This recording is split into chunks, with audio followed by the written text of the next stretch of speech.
Alors, on se souvient de la propriété de Thalès qui dit que si j'ai un triangle ABC avec un point M n'importe où sur le segment AB, un point N sur le segment AC tel que la droite MN est parallèle à BC, alors les quotients AM sur AB, AN sur AC et MN sur BC sont égaux.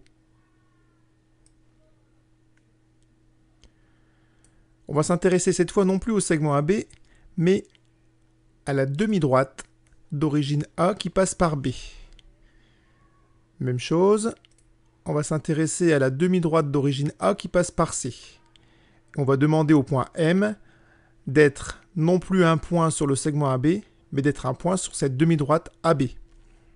Donc, le point M est effectivement cette fois-ci un point libre sur la demi-droite AB. Et voyons voir ce qui se passe pour les quotients. Eh bien, les quotients AM sur AB, AN sur AC et MN sur BC sont une fois de plus égaux.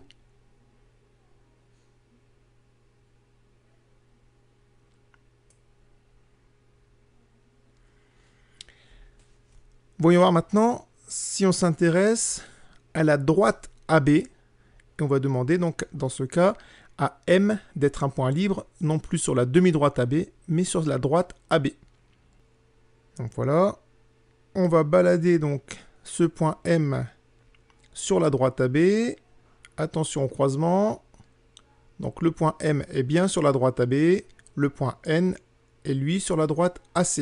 Et on a toujours MN qui est parallèle à BC.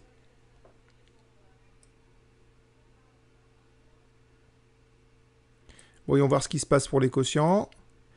Eh bien, une fois de plus, les quotients AM sur AB, AN sur AC et MN sur BC sont égaux. Et ceci, donc, quelle que soit la position du point M sur la droite AB.